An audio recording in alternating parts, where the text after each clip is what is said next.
Hi everyone, welcome back to my channel. But if you're new here, my name is Carla and I make videos about how I show up for myself in hopes of inspiring you to do the same. Showing up for myself, I completely transformed every single area of my life. I lost over half my body weight, transformed my mental health, left my job, started a new career, and basically became a much better, happier, and brighter person for myself, for my family, my friends, and everybody around me. In today's video, I am going to be sharing a bit of a deeper dive and sharing with you the difference that made the difference in my weight loss journey and why this time it was a success as opposed to every other failed attempt that I had had before. This is probably going to be a two-parter. In the first one, I'm going to be sharing my experience, and in the second, probably giving you some helpful tips and just some more explanations as to how this area can affect weight loss. Without further ado, I'm going to stop gatekeeping and share with you what is the difference that made the difference for me. And that is that this journey was fueled by self-compassion rather than self-hatred. There is a huge dichotomy between the two, obviously. One is from the spectrum of love and care, kindness and compassion, and the other is from beration and from harshness and from bullying yourself and from criticizing yourself. And every single attempt that I had ever had at weight loss before hailed from that self-critical, self-berating, self-judging, and other people judging stance. That was really the fuel every single time for any type of weight loss journey. Whereas this time, when my successful weight loss journey, where I lost 183 pounds in 14 months and then lost 40 pounds postpartum, was fueled by self-compassion, self-awareness, and self-respect. In this video, I'm going to be sharing with you a couple of examples of the differences within those stances and how examples of a different way that I approached things as opposed to what I did before. If you're interested in my full, really in-depth how I lost weight video, I'm going to leave that linked up here in the corner and down below in the description box. But this video isn't going to be necessarily about that. This video is more about the road to self-compassion and the self-compassion practice that I have and those differences in self-compassion and why it has helped me with this journey. I'm going to go back to the very start and talk a little bit about my mental health journey, and I'll leave a full video up here if you guys want to check that out. But in July 2019, I had a realization that I had a consistent negative self-narrator. I had constant 24/7 critical voice in my head that was the loudest voice, and I could drown out anything else, any kind of positivity. It basically continued to tell me that I was of no worth, I was of no value, I was, nothing mattered because of the way I looked. And then I realized throughout therapy and throughout my journey that I used food then as a methodology to drown out that voice. It was basically the most readily available drug. So like somebody would use alcohol or drugs, I used food as a method to change my emotional state, or try to change my emotional state, which it would for a few minutes or a few hours, but that voice would always come back and it would be louder and louder and louder each time, to the point where it got so loud that I broke. And between July 2019 and January 2020, when I started my weight loss journey, I decided to seek therapy once again. I had done therapy about 10 years prior to that for binge eating disorder, and while I had not binged, I was a fully fledged food addict. I used food basically, as I said, like any other drug, and I knew that I would need to address this in order to actually lose weight if I was going to ever lose weight. And believe me, I had tried to lose weight all the time. Every single Monday, every week, every month, every day I was thinking about losing weight. It was taking up so much real estate in my mind, this idea that I need to lose weight, I need to lose weight, I need to lose weight, or I've lost weight, or I'm losing weight. Okay, but what if I fail? And I fell off the wagon. And if you've been here a long time, you know how much I hate that saying, and I'll get into that for a little bit further down into this video. But I tried and I wanted to lose weight, but I was really you coming at the place of fueled by that inner critic. I had tried Slimming World, tried Weight Watchers, tried keto, tried Atkins, and I had 2 mildly successful attempts where I'd lost about 90 something pounds, and then another one where I'd lost I think about 50 something pounds, but nothing ever stuck. I was never able to keep at it because that negativity and that critical voice was so loud and so overbearing that it never stopped, and I was never able to make decisions for myself. I was never able to really sit with myself because it was just this constant, you're fat, you're ugly, you're failing, you're failing, you're failing, what a failure, look at you, like who do you think you are, all this like constant, and like that loud and that constant, like it never ever stopped. And when you're trying to lose weight and you have this negative critic in your head, you know, like I would think, like to give you an example, I would, you know, like be hungry, and the inner critic would be like, of course you're hungry, you're like, you're a fat bitch, you know, you're so ugly, of course you are, that's typical of you, everyone else can lose weight, you can't. So that I just gave in eventually every single time. It was so loud, and it didn't matter what way I was losing weight, didn't matter what method I was using, unless I now know that unless I was going to change that voice and that critic to bring it on side, it was never going to it was never going to stick. The weight loss was never going to be achievable nor sustainable. And when I went back to therapy, I did mind-body therapy. It's called sensory motor psychotherapy. But my wonderful therapist introduced me to a concept called radical self-compassion. And one of the main proponents of this is a wonderful doctor called Dr. Kristen Neff. I will leave her details down in the description box down below. And self-compassion is about bringing yourself on side so that you become your own best friend. And this is something that I never had growing up. That critical voice that I had was the culmination of voices and cues that I picked up from people around me, from society, from magazines, from TV shows, and I internalized. And I never became my own friend, let alone my best friend. I was never a champion for myself. I was never anything except negative towards myself. And this idea of turning that around and becoming your own self champion, your own biggest best friend. We all speak to best friends and to other people with such kindness and such compassion and such understanding, but we never treat ourselves with that.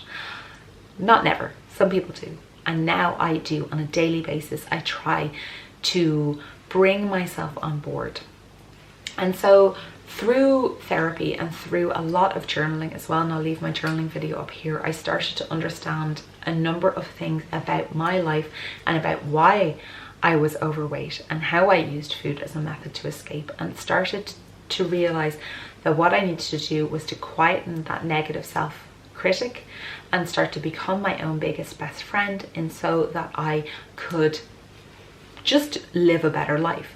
At this point, I honestly wasn't even thinking about weight loss. It wasn't so specific for weight loss. It was just about not being the worst person for myself, about just being a little bit kinder and a little bit nicer to myself. And honestly, this was one of the hardest things that I've ever had to do, and it is a continuous practice that I have. I have to continuously put effort in to be my own best friend, because it's my default position is to be my own biggest critic. Through therapy and through journaling, I started to understand why I was overweight. So previously, I would always just assume that there was something wrong with me, that I was lazy, that I was just ugh, you know, that real feeling like ugh, that I was just this kind of lump, that I was nothing, that I was of no value, that I was of no purpose in life, that I was just there taking up space in this big body that I created. I never understood why. And what I started to do by being compassionate was, instead of judging myself for the choices, I started to kindly and compassionately inquire as to why. Why was I overweight, did I think? Why had I put on weight? Why did I reach for food? And inquisitively, like a child might ask, but with no judgment and no shame, start to really investigate with myself. Why are those reasons? Why am I overweight? Why do I reach for food? Why do I reach for this type of food? What has happened that has made this a coping mechanism? Let me try and work through that coping mechanism. Let me work through the genesis of that coping mechanism. Let's try and figure these things out. And by doing so with the guide of a therapist and with my own journaling experience, I started to kind of work through these. And when you start to become your own best friend and your own biggest champion and your own biggest cheerleader, it starts to become an easier practice. You start to see how that kind of beneficial thinking, that mindset shift, can actually impact lots of areas in your life.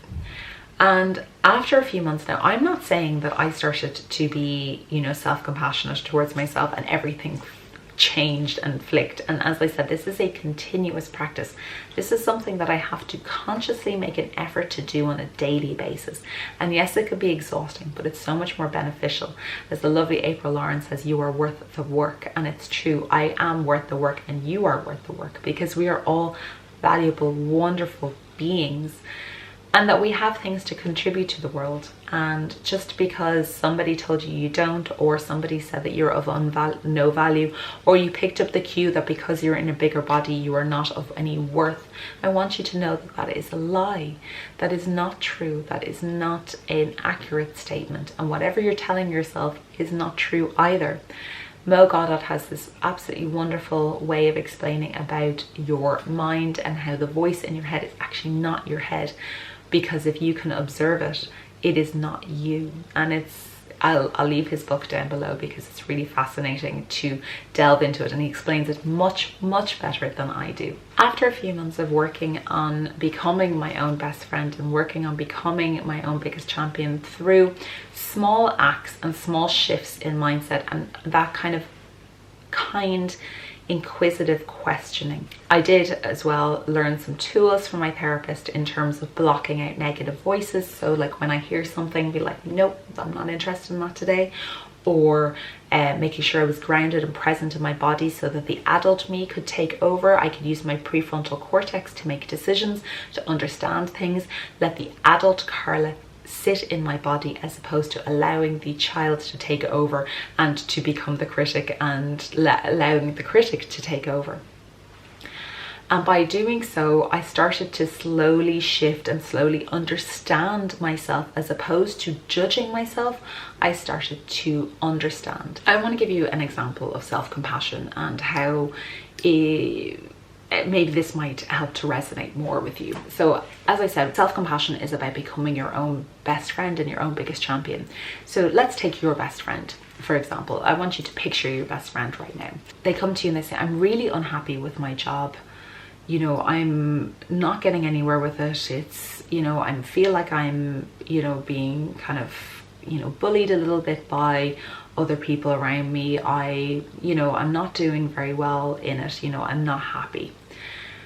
You're not going to turn to that person and go, well, of course, look at you. Of course you're going to be like that. Of course you're going to be unhappy in your job. You chose that job. That's ridiculous. Of course those people are judging you and bullying you. Look at you. Look at what you've done to your body. Look at, your intelligence. You think you're intelligent. You're not intelligent. Look at the way you are. Oh my God, you're disgusting. They should treat you like that. You're not going to do that to your best friend, are you? No. But we do it to ourselves all the time. So instead of doing that like you would do to your best friend, what would you say to your best friend? First of all, I'm really sorry you're going through that. Probably would be the first thing that you'd do. So you'd be compassionate and empathize with your friend and say, my God, that sounds awful, Rachel. Like, I'm so sorry that you are dealing with this. That's really awful. Maybe, okay, let's look at how can we, why do you think that that's happening? Why do you think that those people are doing that? what is, you know, maybe something's going on in their life and they're taking it out on you. Let's try and find a solution. Let's try and look together and see if we can do something to make it better for you. That's what you would do with your best friend. That's what you would do to Rachel, but you don't do it to yourself. We don't naturally do that to ourselves. Instead, we go with that harsh, judging critic, that narrator that is so hard on ourselves and judgmental and shaming. There's so much shame, especially when it comes to weight loss. So let's shift that for ourselves. You know, you're sitting with yourself and Rachel's told you that she's having, you know, a bad time at work, and you're saying, you tell Rachel, you know, Rachel, like, I'm really not doing well with myself. You know, I'm really feeling like I'm trapped in my body. I kind of feel disgusted about myself. I feel, you know, awful. I'm, you know, I don't like the way I look. I don't like the way I feel when I get dressed. I'm out of breath when I walk. I find it difficult to sleep. I can't wear anything in the summer. You know, I don't like anything that you know, I don't feel good in myself. Rachel is going to in turn do the same that you would to her with her conundrum, and she's going to empathize with you. Instead of looking externally for validation or for friends to tell me things, I also started to look internally, but with no shame and no judgment. Quietly, compassionately, kindly investigating, inquiring as to my thought processes and to my desires to change my life. And when I did that, I started then to realize that, okay, I think maybe I can do this. Maybe I can lose weight. And I began with my weight loss journey in January 2020. And because I was my own biggest champion and because I was my own biggest cheerleader, I believe that is the reason that I was able to lose weight so fast and so successfully, and to keep it off, because it was no longer a form of punishment. I was no longer spending hours in the gym or depriving myself of food. I was instead completely shifting that and becoming my own best friend and treating myself like a best friend. I'm going to hop into a couple of examples of the changes that I made, and using different words to describe those changes from my previous form of punishment to my current and my successful way as a form of self-compassion. So the first typical way that I would approach food would be with deprivation, and that would be starving myself, reducing my food intake, and punishing myself through a lack of food. So eating very little calories, or, you know, only eating a certain type of food, or that kind of really feeling deprived. That was different. That was my previous state. And how I shifted that and changed that through the lens of self-compassion was nourishment.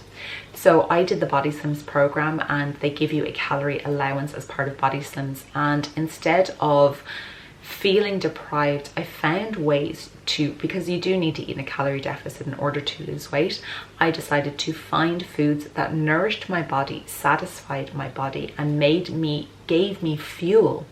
So instead of deprivation, I was nourishing. While I still might have been eating lower calories, I'd never felt deprived, because the foods that we're eating were really good for me. They were as unprocessed as possible. I still ate processed foods, but I was really trying to find ways that satisfied my hunger, so I didn't feel deprived. I still ate half a frozen pizza every Friday night with a side salad. I still ate fries occasionally that I would make at home. I still ate pasta sometimes. I still ate foods that made me feel really, that, you know, kind of I liked, and I never felt deprived. I didn't cut out particularly any type of food groups. I still ate chocolate the whole way through my weight loss. I never felt deprived, but I wasn't focusing on nourishment as opposed to that deprivation. The second thing is the difference was from punishment. So going to the gym and working out and sweating out to the point of nearly being sick, of, you know, punishing my body by making it walk or run when it really wasn't able to. Instead, the shift for me from previous to the successful way was showing up for myself, and showing up for myself by moving my body in ways that felt really good. Daily exercise that made me feel good both mentally and physically, and that for me was walking. Again, walking was part of the Body Sims program, and at the start I did not want to walk, but now you guys know, if you follow me on Instagram, that I walk every single day, and it is as much for my head as it is for my body. I love walking. It is a way of showing up for myself, and now I'm going to the gym as well, but I'm not going to the gym to punish my body. It is a way of showing me self-care and self-compassion, and going to my body and doing what's best for my body. That is really a massive, massive mind shift difference. I know walking and going to the gym twice a week, that's all, is really good for me. And previously I would have gone to, you know, punish myself. I have to go 5 days a week, and if I don't go 5 days a week, then, you know, then I'm a failure. Big difference there. So instead of criticizing myself, which was my go-to stance before, I would compassionately question. So if I didn't feel like getting up and going for my walk in the morning, instead of saying to myself, you are lazy, what's wrong with you, and that tone, you can hear that tone, I'd say, okay, what's going on this morning? How are you feeling? Is there something wrong? Are you just feeling a bit down today? Maybe if we go out and we just do a little bit, see how we feel. And that, talking to myself in that tone and changing that tone, that little compassionate questioning, made a massive difference instead of being criticized for the way I thought. So, you know, you think about it, like we never ask ourselves why we're thinking something. We just take that as, you know, like, okay, that's what I'm thinking. Ask why. Okay, so if I don't want to walk this morning, why don't I want to walk? Well, I only got 3 hours sleep last night because the baby was up, or I had a really hard day in work and I don't feel like walking. And it's like, it's okay, that's now we know, we understand, and maybe we can compromise as opposed to just allowing that critic to take over. So previously I would have been incredibly demanding of myself, and I would have expected and demanded results. Instead, now the difference is that I was patient with myself. Let's take example of getting results. So demanding that I lost 7 pounds in a week. You can't control that. You cannot do, you know, you cannot control that output. You can only control the inputs. So instead of demanding and having unrealistic expectations or unrealistic demands of myself, I learned patience. I learned to be patient with myself and to learn that there are things that are out of my control, and not trying to control the uncontrollable, because otherwise it's just a waste of your time. So changing from being demanding to being much more patient with myself. Also take that I used to be really hard on myself. I was incredibly harsh and nasty towards myself. And the difference afterwards being a lot more self-aware. So if there was a behavior that I didn't like before, say that, you know, that my habit was to eat an entire bag of tortilla chips, I would be so harsh on myself. But with a little bit of self-compassion, I would have a little bit more self-awareness. I would understand, okay, I know that if I go and open that bag of tortilla chips, that I'm most likely going to eat the whole thing. Let's instead pre-portion it, because I'm self-aware. I know that I'm better with a pre-portioned amount of tortilla chips, and therefore I'm going to be able to eat that, so I'm not feeling deprived. I'm feeling nourished, I'm feeling good, I'm having these as a little, you know, a little something that I'm looking for, that I would like, but it's in a much more compassionate way. So instead of being harsh on myself, it's becoming self-aware of behaviors and actions that led to that harshness. This is probably the biggest one, and one that I think might resonate a lot with you guys, is rigidity versus flexibility. This is where that horrendous term that I can't stand comes in, which is the wagon. If you guys have been here for a long time, you'll understand that I do not like the wagon. I do not believe in the wagon. The wagon does not exist. For me, the wagon was a set of barriers that were extremely rigid, a set of rules that if you did not adhere to in every single way for weight loss, therefore you were a failure. That is how I viewed it at the time, previously. I had this perfectionist mindset, you know, that I had to do X, Y, Z in order to lose weight. And if I didn't do Z, then there was no point in doing everything. I'd fall off the wagon, and everything, the baby went out with the bathwater, and I would fail. Instead, what I did when becoming more self-compassionate is that I learned that I am a person, a flawed human being that is incapable of perfection. And thus, instead of seeing weight loss as a wagon, I started to see weight loss as a path, a journey, a road that I had to follow. And like journeys, like paths that we follow along the way, there are going to be twists and turns, there are going to be peaks and troughs, there are going to be other people on that journey that are going to have an effect on us and our road and our path. There are going to be bad weather, there's going to be things that are way out of our control. And the only thing that we can do is to continue to put one foot in front of the other as we can, and bend with the road, and bend with it, and go up the hill and go back down the hill and continue on the path. So it's, you know, if you are driving down the road and, you know, somebody cuts across you, yes, it's going to have an effect on you. Yes, it's going to cause a hit of cortisol. It's going to stress you out. You're probably going to swear a lot, but you're not going to then get out of the car, leave your car in the middle of the road and walk off and never drive again. That would be ridiculous. And that's what the wagon is to me, is, you know, like, okay, well, that happened now, so I'm packing it all in and I'm done.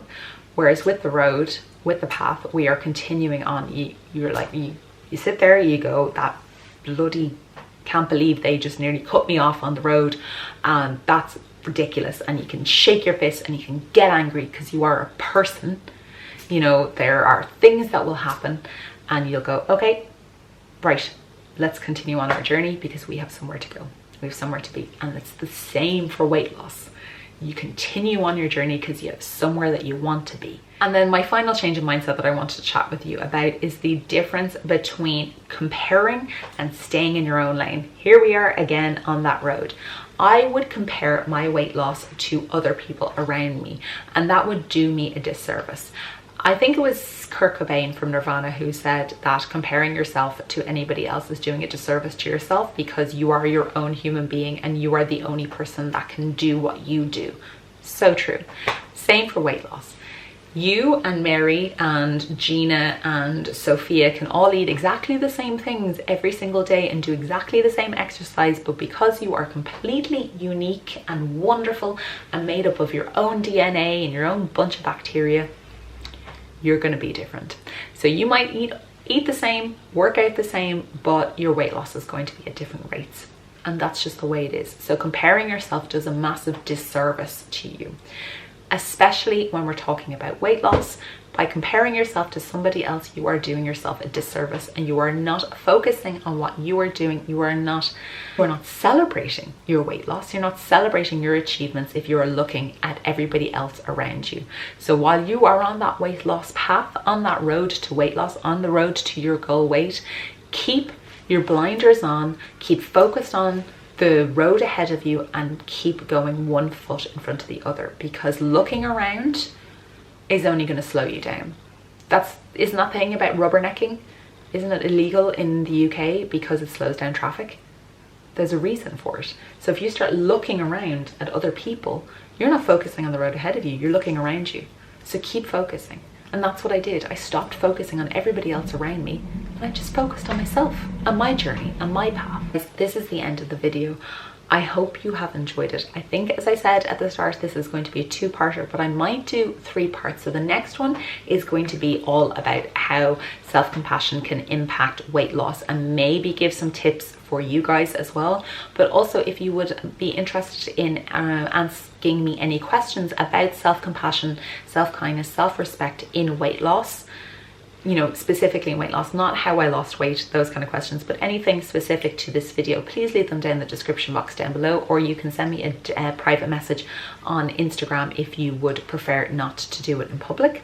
If you have reached the end of this video, this is the perfect video for hearts. Leave me 3 hearts in the color of your choosing down below, or 3 X's if you can't find, if you're not, don't have any emojis accessible. Guys, I just really want to remind you that you are worth it. You are worth the work. You are worth showing up for yourselves. You are worth doing it. And if you want to make a change in your life, you are able to make that change.